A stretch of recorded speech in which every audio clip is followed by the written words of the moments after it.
So a little more than a week ago, I posted a video showing an overview of everything that was being changed on the Supra when it was at Big Boy Performance, my buddy Mario's shop. Fast forward a couple weeks now, and here's the car. We're back on the road, ready to get some action. The beef's on the back, everything good to go. And of course, for a more formal intro, my name's Kevin, back on the Sixth Streets YouTube channel. For those of you guys who are new, be sure to like, comment, and subscribe if you enjoy this type of content. And today we are actually getting into a couple of minor changes. I just got the car back, but there are a couple of things that I was dying to do, even like before the whole differential thing happened. I was dying to do this stuff. So let's get right into it. And of course, you guys haven't seen the engine bay in quite a while. For those of you who are new here, this car does have a 2JZ in it, so this is far from what it was stock.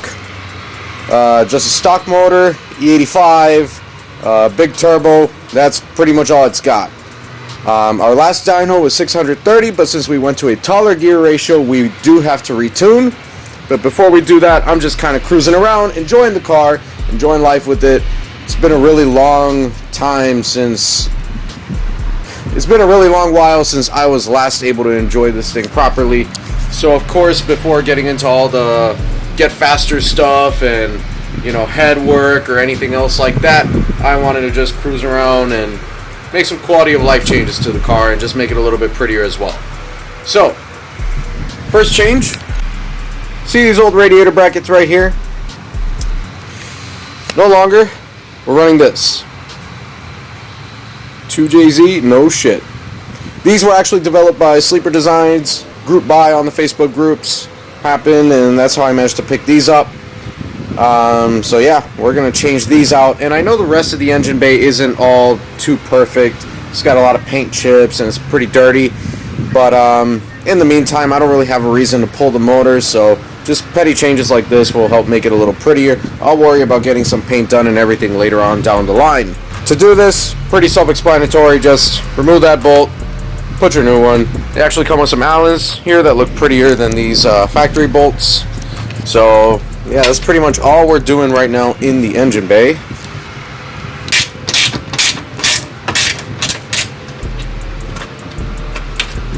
Our new piece will look much nicer, as you see. Now we just thread this in.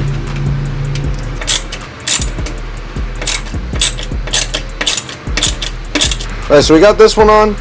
And by the way, for the brackets, you will need some bushings. I have these 3D printed ones that I actually got off of Facebook, as somebody in the Mark III group started a group buy for these. I think it was a group buy, or he just started offering them. It was Joshua Nanyeko. I hope I didn't butcher your name. I'm sorry if I did, but I will put his profile right here so that you guys know where to get him and who to hit up for when you're going to install your brackets. Just so you guys see, they are a perfect fit with this bracket. So yes, they do work perfectly fine. We have one on the car right now, and it's actually holding the radiator in place. So these are 100% legit. And just like that, this thing looks way more fresh underneath. Proof that the little things matter. That shine it adds, pretty damn nice. I do want to get around to polishing the radiator a bit, make this look prettier, and I just overall got to clean this thing up. It's been a really long time of sitting and a lot of work getting done to it, so it's not very neat at the moment, but we'll get there. And that's just one of the changes I wanted to have on this car. Now for the much bigger change. As you guys know, Mark IIIs do have really, really heavy seats in the car, okay? To me, yes, they're comfortable, but they don't look that great. And also the weight, it just doesn't really... And also the weight is just a lot. So if you ask me, I would rather something that looks better and is lighter. So you probably figure where I'm going with this. Let's go get what we're changing inside. That's right, guys. New seats in the car. We got some Sparco R333s going in. As you can see, this looks way cleaner than the stock seats. I'm going to give you a quick in-depth look and review. To be honest, these are pretty comfortable. As I sit in these, I feel like I'm being held snugly, but I don't feel like it's overly tight. Feels pretty comfortable. We're going to throw them in the car right now, but before I do that, I'm going to show you some of the stuff I did before I got them out here. Got the rails on. The rails I got were actually from Sparco, so these bolt on directly. No modifications needed whatsoever. And the seat bracket, this is actually from Planted, and as you see, the welds are pretty goddamn nice. So it is a very high quality piece. Very nice bracket. Some people complain that it sits a little high, but one thing that sold me on them, let's push this down, it does have a seatbelt provision for the stock seatbelt, because I did not want to buy a harness bar. If you ask me, a harness bar isn't really worth it considering what it costs when you can get a half cage for only a little bit more. So I wouldn't get harnesses in this car until I have a half cage if I were to do that. So for now, we're going to be running the stock seat belts. And of course, for comparison, if you ask me, this is somewhat dull, whereas that right there, most definitely not. So let's get to it. Now, before I continue, if you're wondering what it takes to get this out, just a 14 here, 14 there, and two 14s in the back, and then just balls to carry the seat out. To be honest, those of you who are weightlifters, you will excel at this better than others. If you don't lift weights, well, good luck. This is going to be a bitch. They're pretty goddamn heavy. Driver's seat alone is, I believe, 72 pounds, something like that. Those right there that we're throwing in the car are a whopping 26. So, big difference. God damn, I think I'm going to give the interior some love and vacuum this before I throw the new seats in. Wow, I found a lot of stuff back here. I hadn't taken out the seats from this car since I bought it. So, of course, yes, I've vacuumed it before, but it's been quite a while. And also, I hadn't really looked under here at all. But wow, gotta clean this up. So this is a pretty important piece I forgot. Gotta get this bolt off that holds what's pretty much the rail of the seat in for it to slide back and forth. Gotta get that off. We don't have to worry about it at all with those right there. But do remember, get that out of there.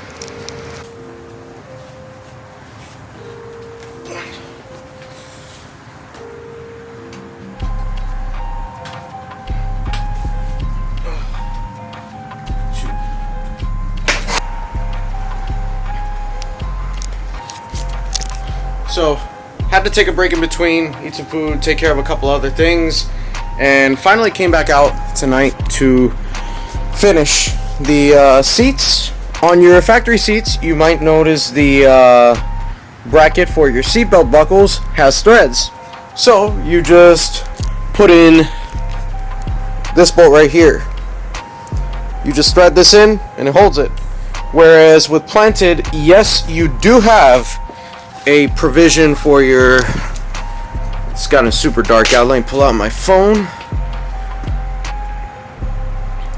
You do have a provision, as you see, for the belt buckle, but you have to find a nut that works for it.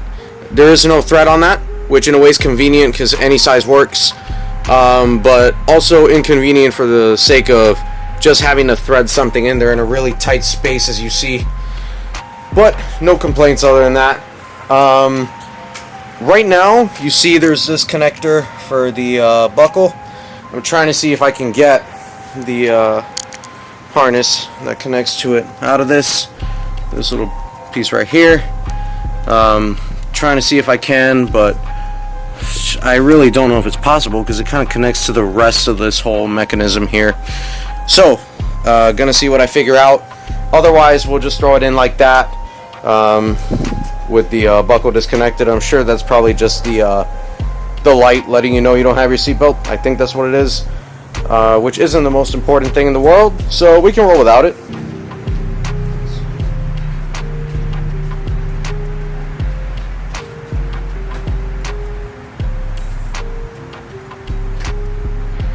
And final result after bolting them in, looks freaking gorgeous.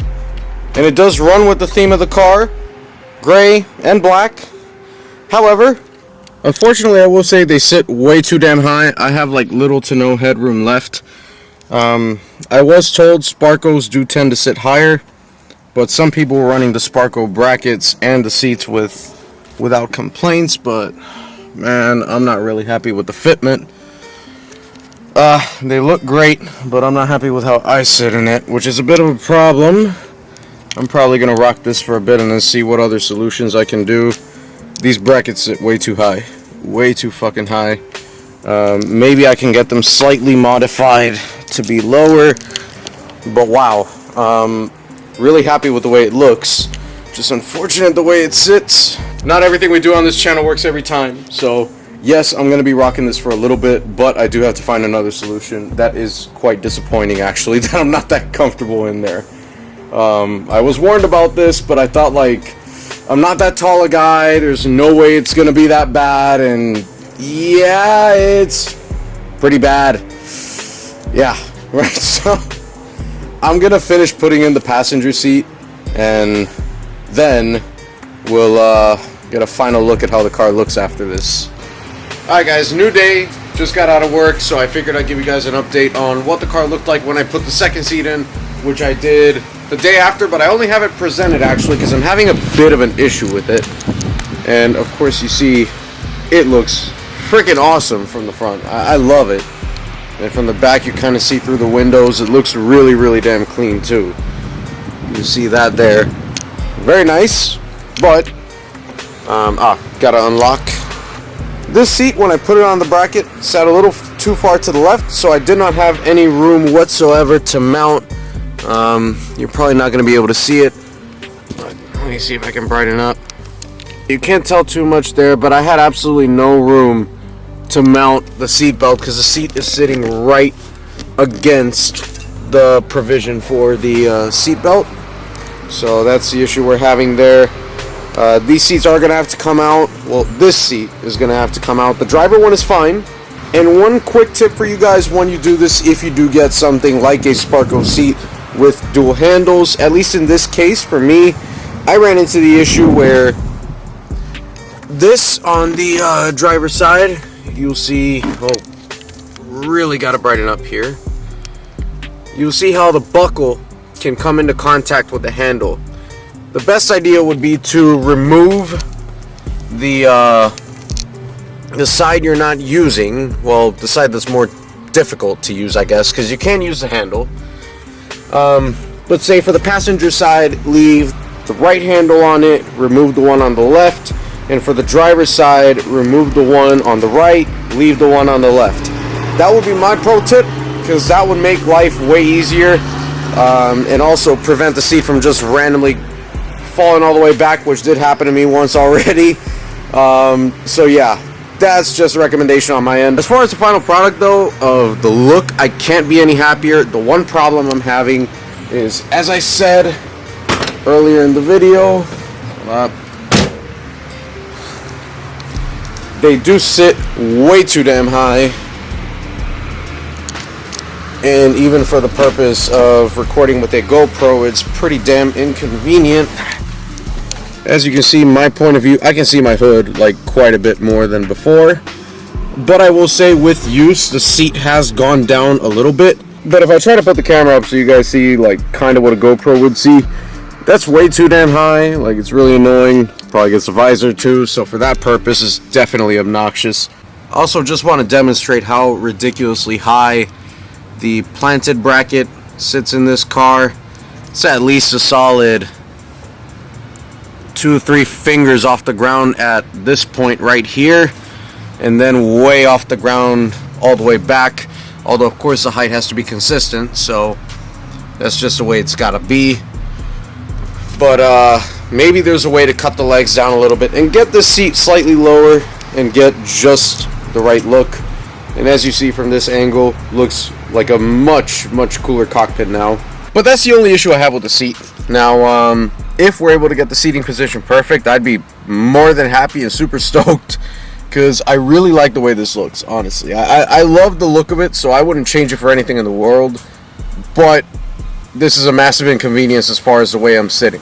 So I really hope we're able to fix that. And with that being said, thank you guys so much for watching. Be sure to like, comment, and subscribe if you enjoyed this video. We got plenty more coming on the channel for this car, and I'm going to be doing a lot of stuff with other cars too now, finally, that this thing won't be taking as much time for me now that it's running. Thank you so much for watching, and I'll catch you guys in the next video.